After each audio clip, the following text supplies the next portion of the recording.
Muito bem.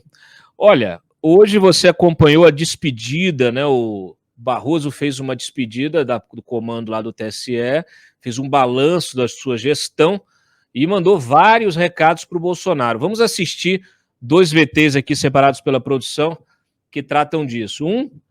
Ele disse: desacreditar o processo eleitoral é repetição mambembe de Trump. Solta lá. Outras.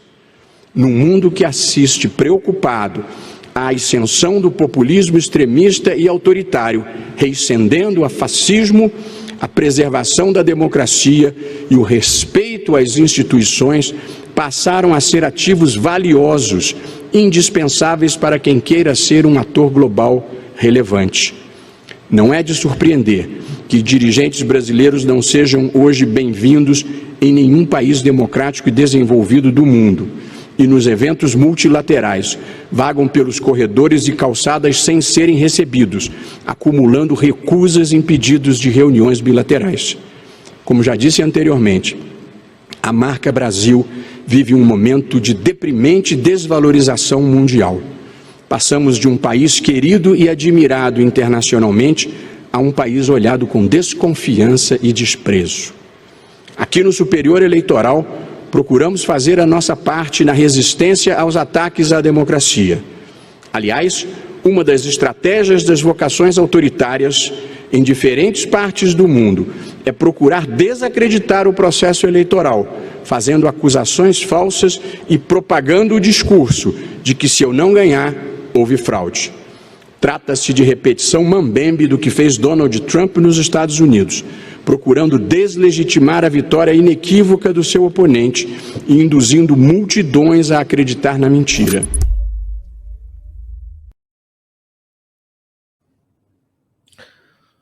Muito bem. E temos um outro aqui, já passo para você, Gabi. Mídias sociais que aceitam apologias ao nazismo não devem operar no Brasil, segundo Barroso. Solta o VT. Nesse tema, reitero o meu entendimento de que qualquer ator importante no processo eleitoral brasileiro precisa estar submetido à legislação brasileira e à justiça do país. Mídias sociais que aceitam com naturalidade apologia ao nazismo, ao terrorismo, ameaças a agentes públicos e ataques à democracia, sem qualquer controle dos comportamentos coordenados e inautênticos e das condutas criminosas, não devem ser admitidas a operar no Brasil.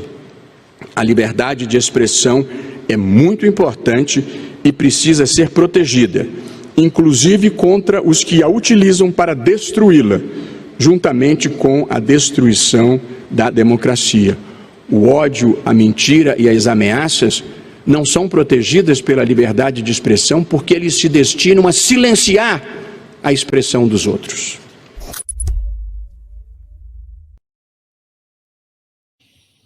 Tem problema não, Barroso, aqui a gente não vai escalar não, tá?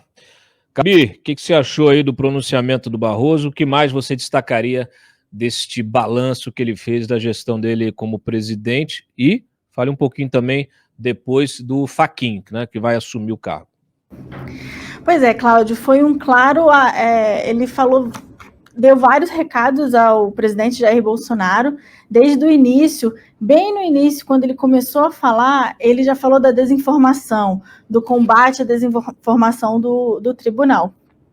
Um ponto que chamou a atenção foi que ele voltou a falar do voto impresso. Ele disse que é um retrocesso e que o governo, né, que o Jair Bolsonaro que pedia a volta do voto impresso, que foi uma solução inadequada e que não precisava. Então, ele reiterou ali que não ia ter voto impresso. Outro ponto que chamou a atenção aqui foi que o Barroso falou que confiava na equipe dele sobre vazamento de inquéritos. Ele se referia àquele inquérito da Polícia Federal sobre ataque às urnas que o Jair Bolsonaro soltou nas redes sociais numa live dele. Ele falou que aquilo foi inadequado também. Em outro momento, ele falou que uma dor de cabeça do tribunal, ele não citou o nome Telegram, mas como a gente viu nas imagens das mídias sociais, ele se referiu ao Telegram, que tem sido muito difícil para o tribunal, porque o Telegram não conversa com o TSE, e é uma rede de mensagens bolsonaristas, né?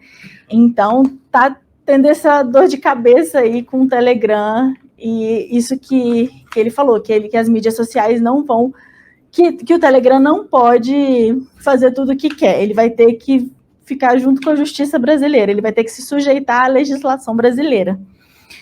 Na sessão também de despedida do Barroso, ele foi homenageado pelos ministros Alexandre de Moraes e Edson Fachin, que são os próximos, né? O Edson Fachin vai tomar posse no dia 22 de fevereiro e o Alexandre vai ser vice.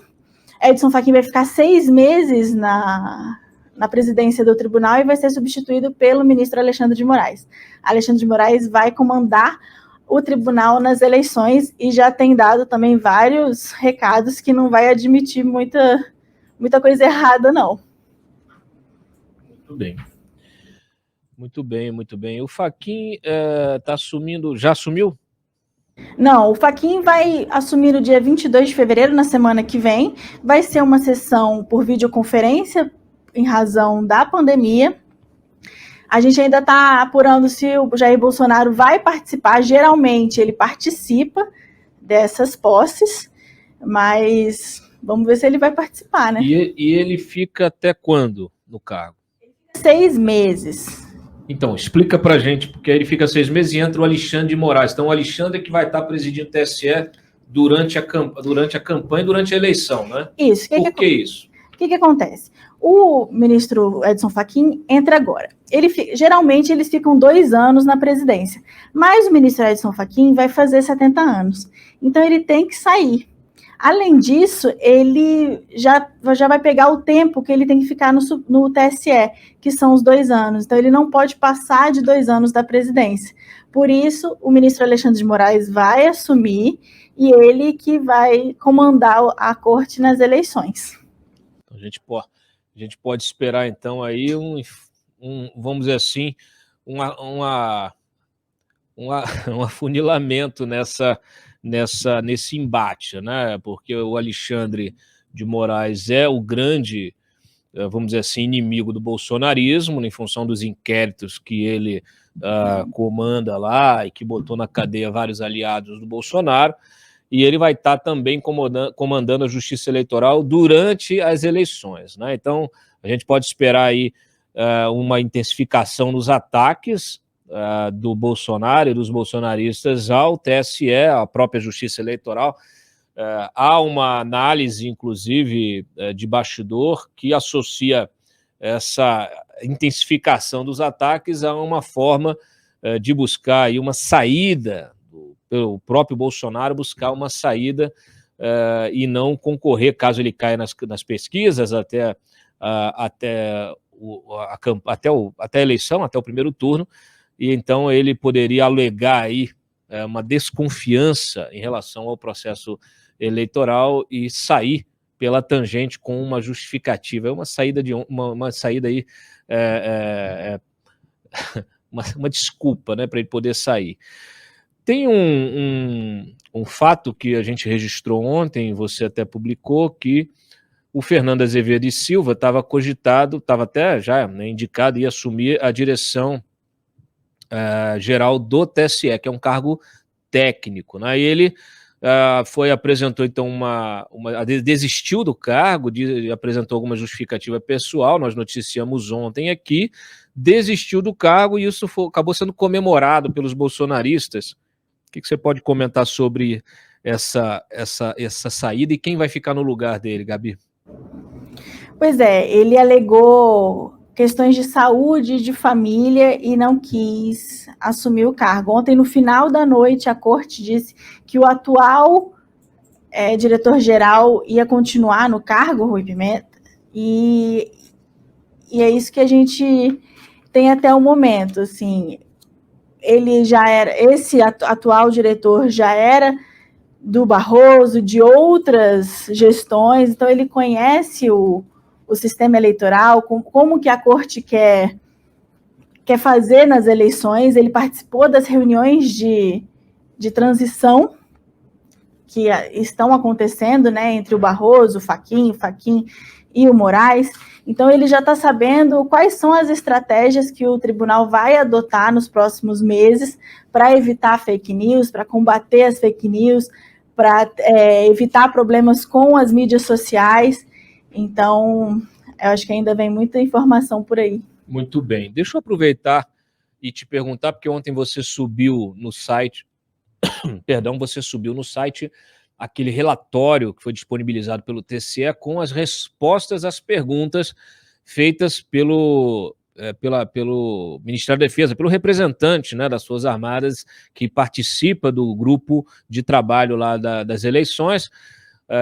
A gente notou e registrou, né, que o Bolsonaro mentiu, usou isso para manipular a opinião pública mais uma vez, ao dizer que as Forças Armadas estavam questionando a vulnerabilidade, teriam identificado vulnerabilidades no sistema das urnas eletrônicas, disse isso numa live, disse isso em entrevista, e, na verdade, a divulgação desse relatório mostrou que não, mostrou que eles simplesmente pediram, né, informações sobre protocolos de segurança, né, algumas dúvidas que eles tinham técnicas. O que mais você notou nesse documento, Gabi?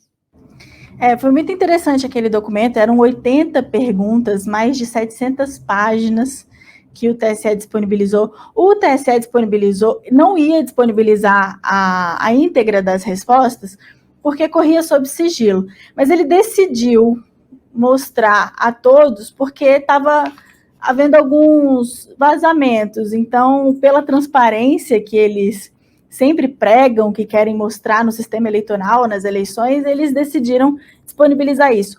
Um ponto que chamou a atenção, que as pessoas não entenderam, é o USB, aquela entradinha, que antes, na urna, era um cartão de memória, que poderia se perder. E agora é um USB, um drive, né? Um drivezinho de USB, que é essa portinha que tem no notebook, né? A gente tem aqui, olha, foca em mim aqui, ó.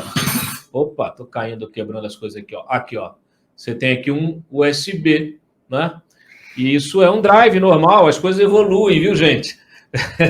Eu sou da época do drive, não vou nem falar, mas assim, vocês já conviveram com disquete, né? Eu tenho certeza, muitos aqui do chat já conviveram com disquete. Depois virou CD, aqueles DVDzinhos, aquele negócio, e agora é pendrive, né? É o pendrive, é como chama. Exatamente. E os bolsonaristas e muitas pessoas que não conhecem o sistema eleitoral estavam dizendo que podia ter fraude, que eu poderia colocar um cabo, e colocar na urna e tirar as informações da urna.